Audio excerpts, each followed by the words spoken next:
Alright, ladies and gentlemen, three top stories on this episode. The first is three female governors are now flaming furiously after Rigathi Gachagua and their supporters protesting in Kirinyaga, Embu and Nakuru after Gachagua made sentiments that they feel are abusive towards women leaders.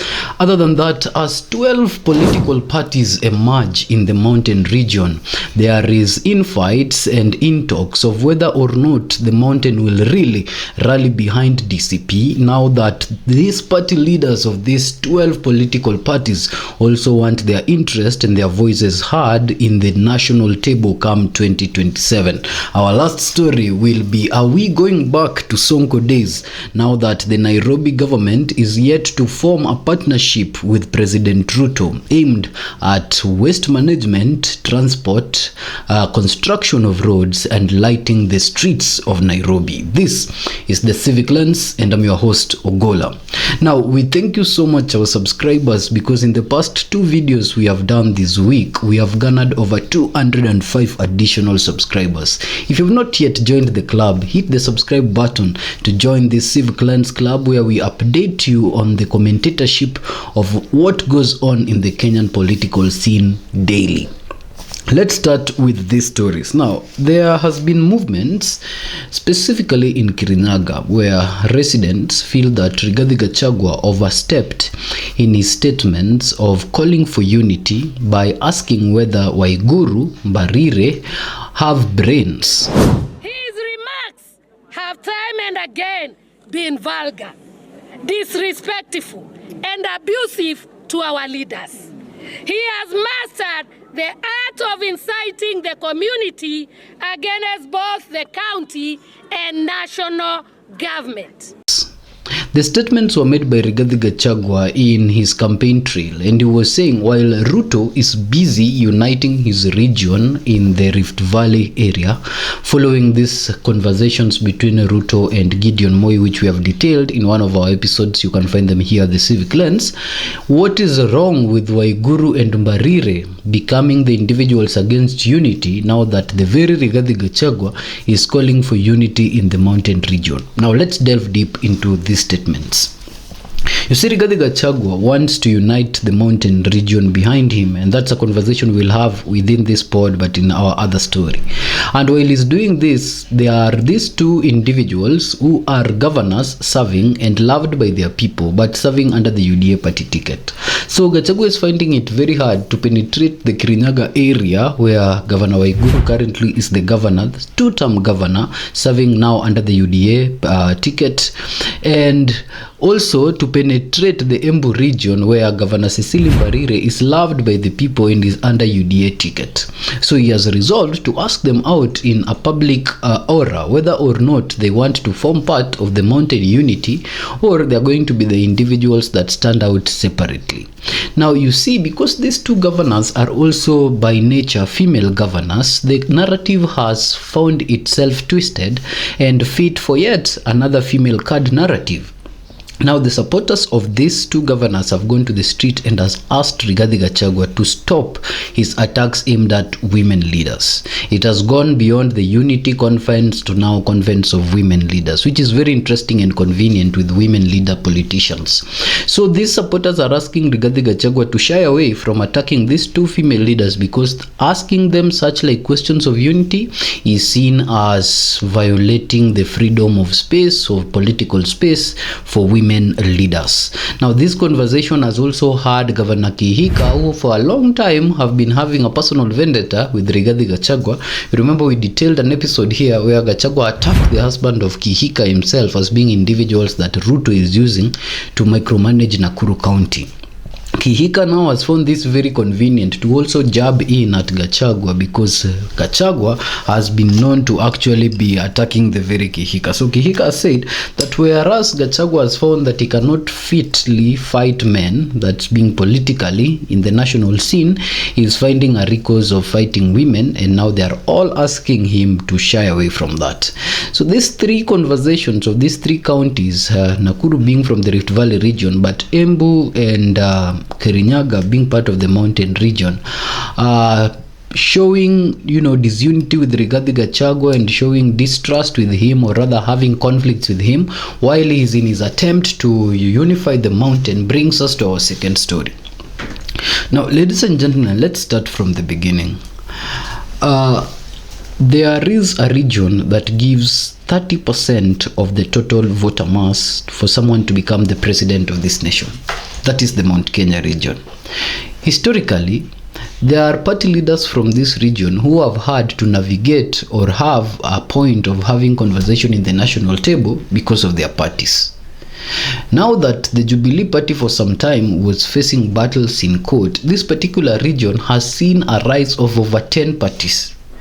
And all these 10 parties, they have party leaders who have interest in the national seat come 2027. However, what they are witnessing, that even one of the party leader for Chama cha Kazi Party, Honorable Moses Kuria, have admitted is that there is likelihood for Rigathi Gachagua's DCP to become the dominant party in that region come 2027. But whereas this looks like a good point for some political leaders as a joint table for negotiation in the national seat with their votes, certain party leaders who are affiliated to their own individual parties feel like this move will take away their brokerage of power of these regions and personally will take away their negotiating power in the national seat. So the mountain might not really be united behind Rigathi Gachagua as most people seem to think. Let's take a look at all the parties that come from the Mount Kenya region. Starting from the ruling party, the United Democratic Alliance, Kindiki is an agent of that party within that region. He is currently the vice president serving under that party. We have talked of Mbarire and now Honorable Waiguru that have two also being attacked for not forming part of the unity just because they are within the UDA party. So UDA to some extent still have its root within the Mount Kenya region. Then there is Jubilee. Jubilee Party belongs to Uhuru Kenyatta, and this party now has revived itself from the court battles that it was having and is reviving itself to regain control in the Mount Kenya region. If you remember very well what Jeremiah Kioni has said, they are not going to rally behind someone like a choir master, what Matiang'i was saying, and they're going to look at track record to have their voices heard in the table of united opposition should they decide to join. Other than that, they intend to go solo.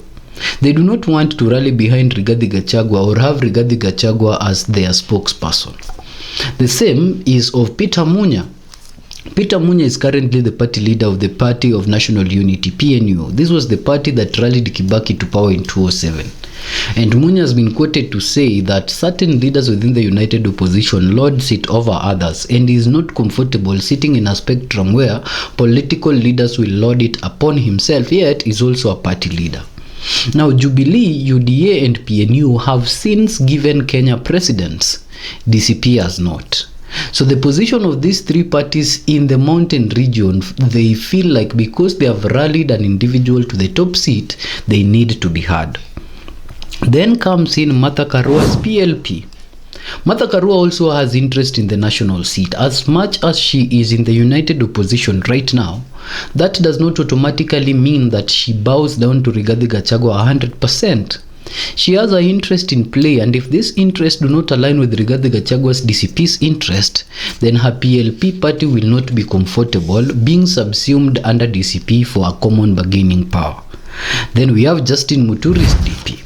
And you have seen with Justin Muturi, he made sure that the DCP did not front a candidate in the Mbeere North constituency for its party to dominate that area that has historically been theirs. So his interest is so much on his region that if those interests are not aligned to, though right now within the arrangement you could say that his interests have been heard, but a day in politics is so much. Come 2027, perhaps this interest will not be the same, and if DP's interest is not the same, then Justin Muturi will not accept to be fully subsumed. Then we have Kuria with Chama cha Kazi that is now fronting a candidate right now in Mbeere North, that is Honorable Mbui Duncan, where DP's candidate is also being fronted. So this gentleman from Chama cha Kazi acknowledges that Rigathi could be having this influence and is willing to work with Rigathi Gachagua, but he has not made it clear whether he is willing to subsume his interest for Rigathi Gachagua. And then we have the Savina Party. Honorable Jimmy Wanjigi has said that the tribal move by Rigathi Gachagua is old school and that it is not one of the policies of Safina Party. So he's wishing the Mount Kenya region good luck if they decide to go with the tribal approach. But should they decide for an alternative, he's fronting Safina Party as another alternative.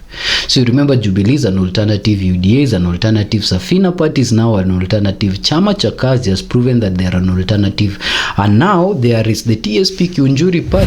The service party that belongs to Honorable Kiunjuri has also not really decided whether or not they're going to fully rally behind Rigathi Gachagua.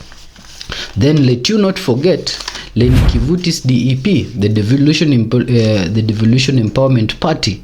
Then the Farmers Party of Honorable Waititu, who is still battling court issues and is in prison. Then we have the TNP, that is the national party that belonged to Patrick Wainaina, the former member of parliament for Thika Township constituency. So these particular parties are 12 in numbers and they have not really decided whether or not they're going to subsume their interest to support one candidate, being the DCP candidate. But you cannot downplay the fact that Rigathi's move intends to subsume all these parties to rally behind one kingpin, being himself as the top mountain keeper. When this happens, the leaders from these political parties feel like that Rigathi's influence will go beyond 2027 and will sustain negotiation power in that region for over a decade. Now, the effect of this is that if Rigathi was to control the negotiating power of the mountain beyond 2027 into another 5 years, then it would kill some of these small parties. Now, this infights from the mountain is causing a lot of talks, and people are trying to align with DCP as a very popular party, yet these political leaders who have since been brokers of power with their parties in the national table feel threatened by the unity that Rigathi is calling for.